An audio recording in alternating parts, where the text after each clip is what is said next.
Esta conferência será gravada agora. Então, pessoal, bom dia, boa tarde, boa noite, seja qual horário vocês estejam assistindo.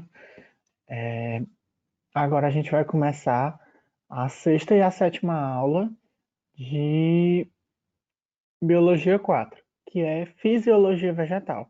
Essas são aulas bem mais complexas e que eu recomendo assim que vocês tirem um tempo especial para ler, para entender.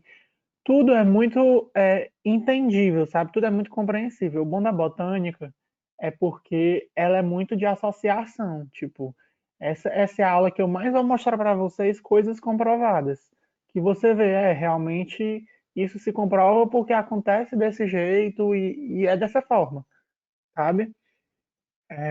Enfim, eu acredito que vocês vão gostar, porque é algo mais pé no chão, mas que ao mesmo tempo é muito conteúdo. Então, eu recomendo que vocês façam uma boa leitura. Então, vamos lá. A fisiologia vegetal é a parte da biologia que estuda o funcionamento do organismo, das plantas, que inclui a nutrição vegetal, o crescimento, a ação dos hormônios vegetais e a floração. E a gente vai falar desses quatro. Na nutrição vegetal, a gente vai ter, no primeiro ponto, a gente vai ter os elementos químicos essenciais às plantas, que são os macroelementos e os microelementos. Eu não vou usar o nome nutriente porque pode ficar um pouco confuso com os macronutrientes da fisiologia vegetal, que são os, os carboidratos, proteínas e lipídios, sabe? Para não confundir, eu vou dizer macro e microelemento. A gente tem os macroelementos, são os elementos químicos necessários em quantidades relativamente grandes, e os microelementos são os elementos químicos necessários em pequenas quantidades. Os macronutrientes são principalmente os CHOMPs, né? Carbono, hidrogênio, oxigênio, nitrogênio, fósforo e enxofre, são os principais constituintes das moléculas orgânicas. O cálcio, que serve para a constituição da lamela média. O que é a lamela média? A lamela média é justamente a parede que divide as duas células após uma mitose da célula vegetal, que a gente tem a última parte na telófase, eu vou ter uma formação de uma nova parede que dividirá as duas novas células da mitose. O cálcio ele é fundamental para a constituição da lamela média. A gente tem o potássio, né, que é regulador da pressão osmótica no interior da célula vegetal. A gente tem o magnésio, que é componente da clorofila, né, um componente muito importante da clorofila. E a gente tem os micronutrientes, né? Sódio, cloro, cobre, zinco, ferro, boro. Eles atuam como cofatores de enzimas e eles são necessários em quantidades menores, né? Enquanto o sódio é extremamente necessário para a fisiologia animal, na fisiologia vegetal ele fica mais no segundo plano e o potássio entra com maior vigência. Vamos lá. Uma coisa que a gente tem que entender é a absorção da água e dos sais pelas raízes, que a gente vai teorizar um pouco sobre. Veja bem, o local de absorção nas raízes é a zona pilífera, né? Então, é através dos pelos radiculares que as raízes absorvem água e sais minerais. Após atravessar a epiderme, né, que pode atravessar por difusão, a água ela se locomove em direção ao xilema, via ou simplasto, que é passando por dentro das células, por meio dos plasmodesmos, né, que são junções especiais, ou por apoplasto, que é passando entre as células. Ao chegar na endoderme, elas vão se deparar com uma coisa chamada estrias de Caspari, muito importante. Por quê? Porque as estrias de Caspari elas vão funcionar como um filtro. Elas vão regular o que pode entrar no xilema vindo do meio externo. Elas regulam a quantidade de água que pode entrar e elas também regulam quais sais são necessários no momento para aquela planta. E uma coisa que é muito interessante é que por muito tempo foi se perguntado como a seiva bruta podia ser conduzida das raízes para as folhas se eu não tenho uma estrutura de bombeamento dentro das plantas, né? Se eu não tenho um coração como nós temos nos seres vivos, nos animais. Enfim, se eu não tenho um coração, como é que essa seiva bruta consegue alcançar da raiz até as folhas. Então, várias teorias começaram a ser postuladas. A primeira teoria foi a da pressão positiva da raiz, que aconteceria o quê? Ocorre um transporte ativo, né, de sais minerais para dentro do xilema, juntamente com a água que se difunde por osmose. E o que acontece? Isso geraria um quadro hiperosmótico, né, um quadro supersaturado na raiz, porque eu teria muitos sais acompanhados de muita água. E esses muitos sais acompanhados de muita água gerariam uma pressão positiva, né, devido à quantidade, né, à osmolaridade daquela substância, que faria com que a coluna de líquido subisse. Só que aí tem um pequeno problema, né? Essa teoria de fato funciona, assim, é algo registrado cientificamente, mas nem todas as plantas possuem essa característica. Então, nem todas as plantas possuem transporte ativo de sais, nem todas as plantas conseguem realizar isso dessa forma. Então, isso foi um problema que dificultou com que essa teoria fosse simplesmente a única que explicasse o transporte de seiva bruta. A segunda teoria era pela capilaridade. Que o que acontece? As moléculas de água, né, como nós conhecemos, elas são capazes de subir espontaneamente tubos de pequeno calibre, que chega a explicar muita coisa, né? Porque, de fato, uma boa parte da seiva bruta é conduzida por esse aspecto. Só que a água, em termos normais, por meio de toda a capilaridade do mundo, ela só consegue chegar até meio metro de altura. Essa é a coluna máxima que a água pode estender. Enquanto nós temos plantas que superam 20 metros de altura. Então, essa teoria também se apresentou de forma um pouco falha, né? E aí, por fim, a teoria mais aceita, lembrando, essa não é a única teoria que explica. As três explicam, mas essa é a responsável por 70% da condução da seiva bruta, que é a teoria da tensão-coesão, ou teoria de Dickson. O que acontece? Ela é muito simples de se imaginar. Ocorre uma transpiração foliar, ou seja, nas folhas eu tenho uma perda constante de vapor de água. Como eu tenho essa perda constante de vapor de água, eu acabo criando uma pressão negativa naquele ambiente. Por quê?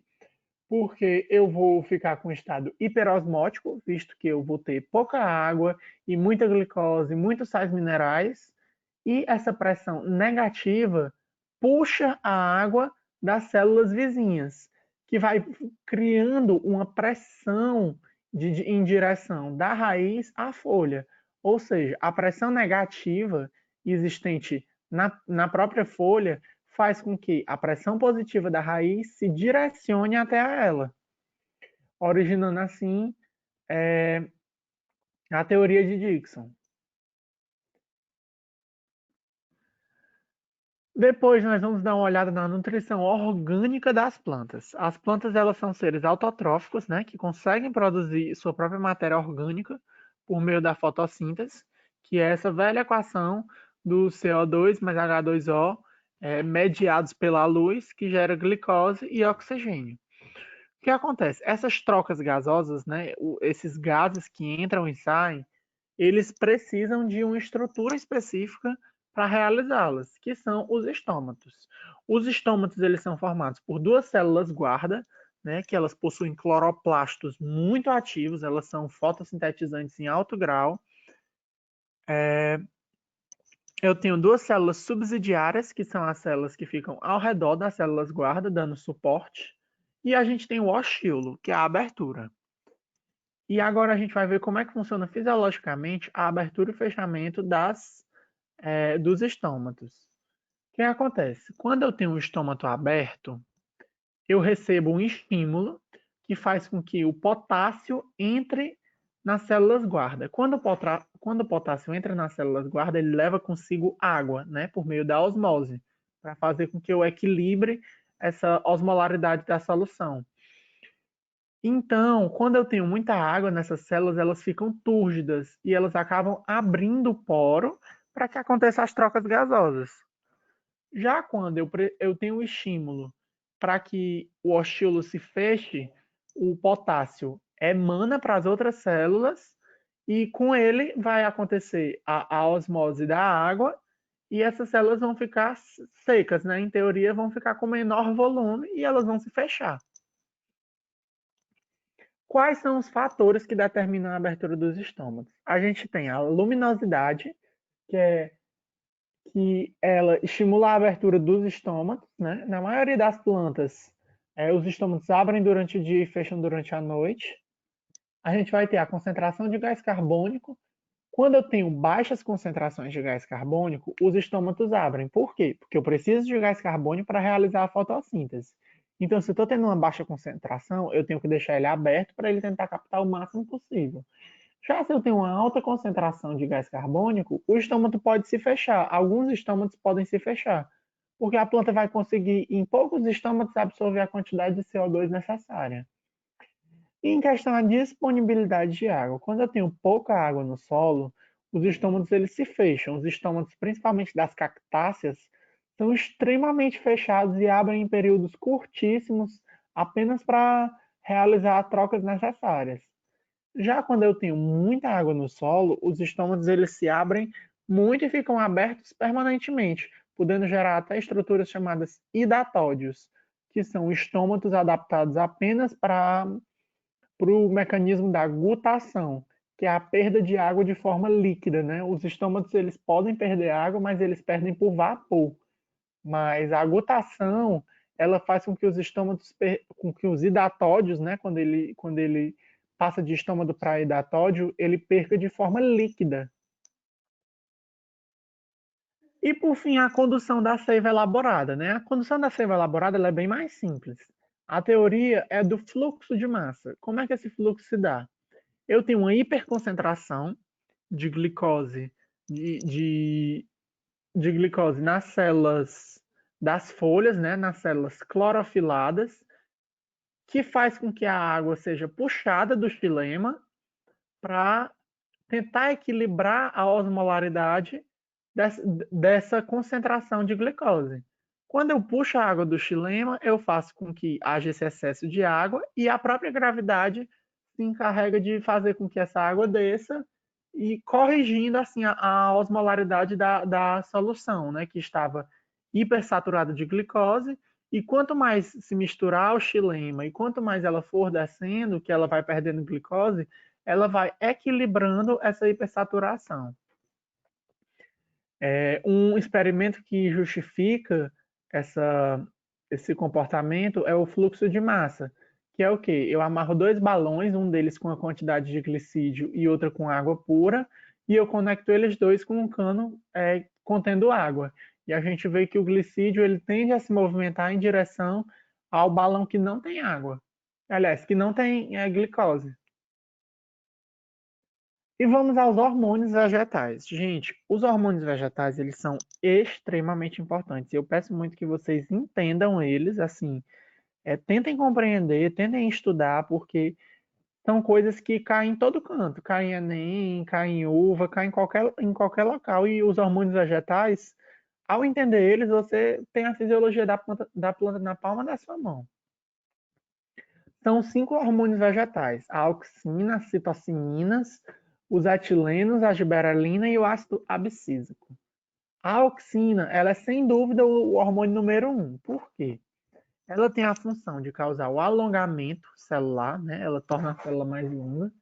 Ela tem a função de conduzir os tropismos, né? Que são os movimentos vegetais, que a gente vai falar bem delicadamente sobre cada um deles. Ela tem a função de garantir o enraizamento das estacas, né? Por exemplo, eu corto uma planta no caule e aí eu coloco ela no chão. O que é que vai garantir que esse pedaço de planta crie raízes? A concentração de auxina. Ela garante a dominância apical, né? Pelo fato de eu ter uma concentração de auxina muito grande no ápice, eu garanto a dominância apical no ápice da planta. E ela também tem função no desenvolvimento do caule e raiz, conforme nós vamos ver. Como é que a auxina age? A auxina, ela faz com que a proteína bombeadora de prótons, né, de hidrogênio, bombeie esses prótons para dentro da célula, fazendo com que esses prótons ativem as proteínas denominadas expansinas. Essas proteínas, elas basicamente afrouxam as moléculas de glicose, elas quebram as moléculas de glicose e rearranjam para que elas se expandam. O nome dela é expansina, né? Que ela, devido a esse mecanismo, ela consegue quebrar a molécula de celulose e rearranjar ela, fazendo com que a célula se expanda, né? A auxina ela tem esse efeito. Qual a função da auxina nos tropismos? A auxina ela controla os tropismos. Qual a definição de tropismo? O tropismo é um movimento direcionado. Um movimento direcionado da planta mediante algum estímulo.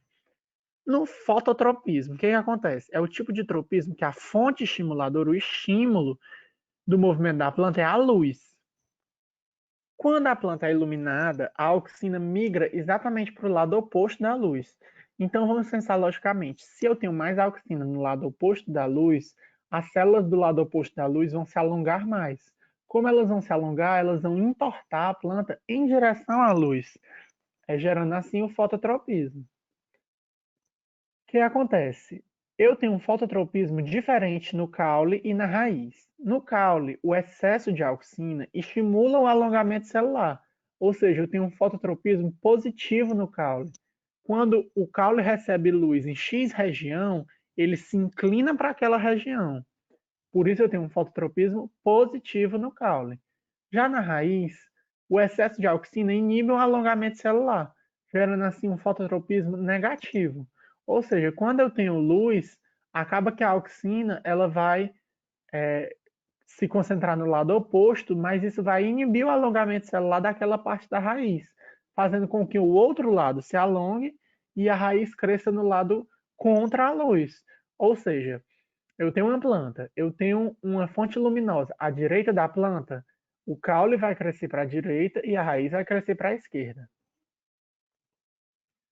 O gravitropismo é o tipo de tropismo que a fonte estimuladora do movimento é a força gravitacional. O gravitropismo, em relação à fisiologia, ele funciona do mesmo jeito que o fototropismo. A gravidade faz com que a auxina se deponha no fundo, né? Isso é considerando que eu horizontalize uma planta, né? Do jeito que está exposto aí. O raiz e o caule, a raiz e o caule todos horizontais. Os dois estando horizontais, a gravidade vai fazer com que a auxina penda para baixo. Isso vai fazer com que o caule cresça para cima e a raiz para baixo, o que para a gente chega a ser mais intuitivo.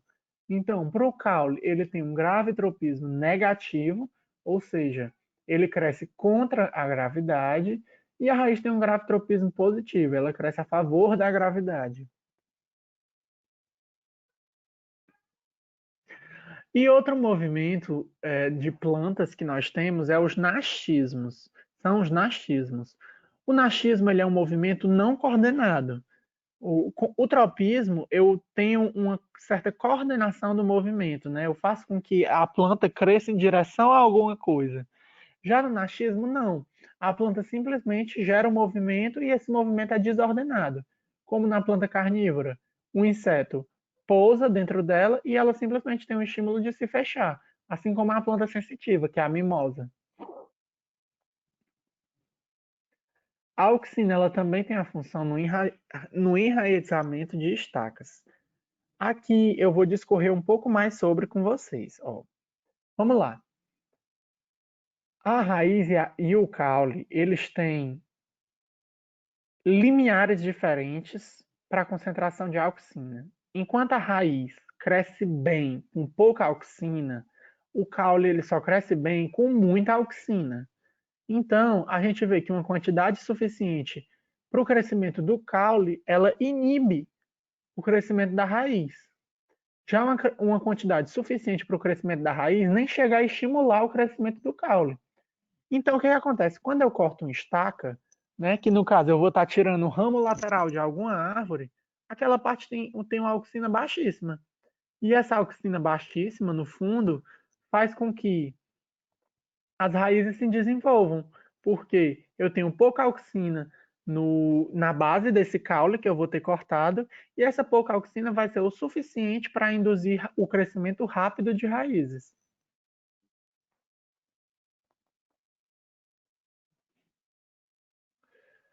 E a auxina tem a função da dominância apical, né? Que é aquilo que eu já expliquei para vocês. Ela exerce um fator de inibição sobre as gemas laterais. Então, enquanto a gema apical estiver intacta, o caule vai crescer muito mais primariamente do que secundariamente. Ou seja, ele vai crescer muito mais para cima do que engrossar. Se a gema apical for retirada, se ela for cortada, as gemas laterais começam a se desenvolver muito mais. A gente tem as citocinas. As citocinas, elas têm diversas funções, que são, ela é o hormônio proliferativo, ela estimula a proliferação das células da planta. Por quê? Ela estimula a divisão celular, ela estimula a diferenciação celular, ela estimula o alongamento do caule, né? O crescimento primário, promove o retardo do envelhecimento da planta, ou seja, o retardo da senescência, justamente por ela ser o hormônio proliferativo, e ela quebra a dominância apical, ou seja, ela promove o desenvolvimento das gemas laterais. Quando eu tenho uma mistura de auxina com citocina, eu posso fazer com que um amontoado qualquer de estrutura vegetal consiga desenvolver todos os órgãos necessários para o desenvolvimento de uma planta, raízes adventícias, caules, folhas, frutos, enfim. A gente tem o etileno. O etileno é a cara da questão do Enem quando eles querem associar biologia à química. O etileno é o gás eteno, né, que vocês sabem. O que acontece? O etileno, ele é o gás de envelhecimento e morte da planta. Já vou explicar para vocês por quê. Ele promove a germinação das plantas jovens, né? Ou seja, se eu tenho uma planta jovem e eu coloco etileno nela, ela tende a florir mais rápido, né? E ela tende a envelhecer mais rápido. Ele promove o amadurecimento dos frutos, um experimento muito simples e que, inclusive, pessoas faziam muito assim em épocas antigas. Por exemplo, você tem um mamão que ele não está maduro, você amarra ele num saco bem fechado. Aos poucos, esse mamão vai liberar o etileno e aquele etileno vai ficar retido ali, porque o saco está fechado. E aí ele vai amadurecer num período muito mais rápido do que normalmente ele iria amadurecer. Outra, dizem que quando tem uma maçã podre, ela consegue apodrecer todas as outras maçãs que estão no cesto com ela. Verdade também. Por quê? A maçã podre ela libera 3 vezes mais etileno do que todas as outras maçãs. Então ela vai fazer com que as outras maçãs amadureçam mais rápido e, consequentemente, apodreçam mais rápido. Ele estimula a floração e é ele que promove a abscisão foliar. Por muitos anos, o ácido abscísico foi intitulado o hormônio que promovia a abscisão foliar. Mas, com o tempo, os estudos mostraram que o que promove a abscisão foliar são os seguintes fatores: a subida repentina de etileno numa folha com a sua queda da auxina. Quando eu tenho uma subida do etileno com a queda da auxina, eu tenho uma abscisão foliar, ou seja, eu tenho a queda das folhas, que acontece primariamente no outono, nos países que têm 4 estações, né? A giberelina, muito utilizada comercialmente. A giberelina ela promove o crescimento de frutos partenocárpicos, ou seja, frutos não fecundados. Então, ela é muito utilizada na indústria para gerar coisas sem semente, laranja, limão, banana. Tudo que é sem semente é utilizado geralmente por uma borrifação de giberelina. Ela promove também, junto com a citocina, um alongamento caulinar e ela realiza a mobilização das reservas da semente para o embrião. Ela é quem quebra a dormência de semente, ou seja, quando eu tenho um clima apropriado, um solo apropriado, nutrientes apropriados e o calor apropriado, é o surto de giberelina que vai quebrar a dormência nas sementes. Dormência essa gerada pelo ácido abscísico, que é o último hormônio. Ele é que promove a dormência, né?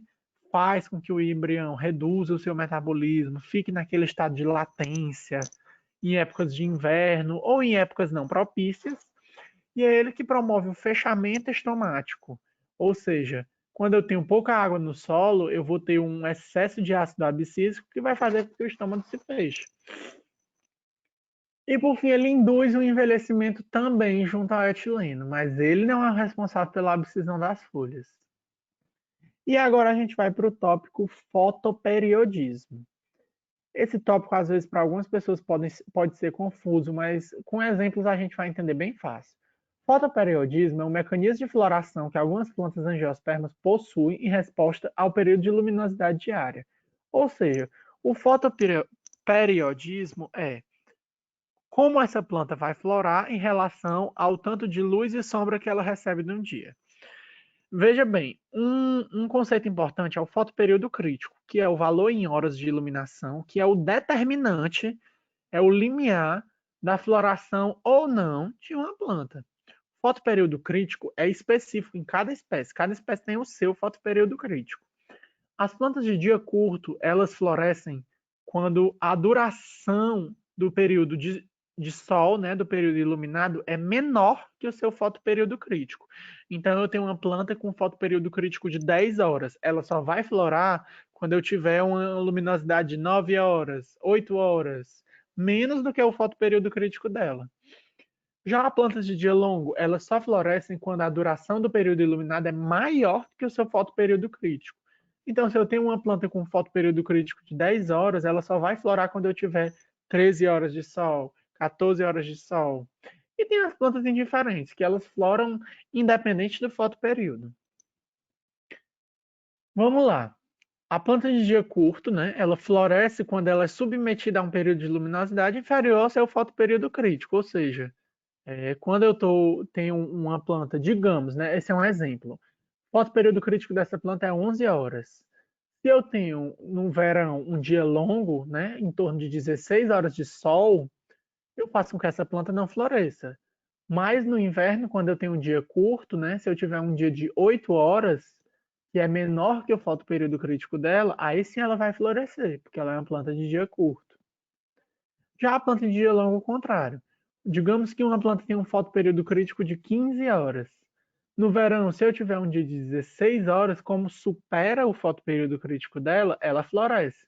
Mas no inverno, se eu tiver um dia de 8 horas, como é muito inferior ao fotoperíodo crítico dela, ela não floresce de jeito nenhum. Só que um conceito importante sobre o fotoperiodismo é que os estudos mostraram que não é a luz que efetua a floração, e sim a escuridão a qual a planta é submetida. Ou seja, a planta de dia curto, ela na verdade precisa de uma noite longa para florescer. Enquanto a planta de dia longa, ela precisa de uma noite curta para florescer. Como assim? Não entendi. Seguinte, vamos pegar um exemplo. Eu tenho uma planta de dia curto. Essa planta, quando ela é exposta a um dia longo, ela não vai florescer. Mas quando ela é exposta a um dia curto, ela vai florescer. No entanto, quando ela é exposta a um dia curto, quando eu tenho interrupção da noite, ela não vai florescer. Ué, por que ela não vai florescer se ela teve um dia curto? Porque, na verdade, o que ela precisava não era de um dia curto, e sim de uma noite longa. Então, como eu tive uma interrupção da noite longa dela, ela não vai florescer. De modo contrário, acontece com as plantas de dia longo. Se eu tenho uma planta de dia longo, num dia longo, ela vai florescer. Só que se eu expor ela a um dia curto, ela não vai florescer. Mas se eu expor ela a um dia curto, com interrupção da noite, ela vai florescer. Porque o que ela precisava não era o dia longo, ela precisava de uma noite curta. E isso vai fazer com que ela floresça. A aula termina aqui. Espero que vocês tenham entendido. Eu tentei ao máximo. Esse capítulo é particularmente meu xodó, né? Eu gosto muito dele. E eu espero ter conseguido passar coisas que eu sei da forma mais simples possível. Muito obrigado. Qualquer dúvida é só falar comigo.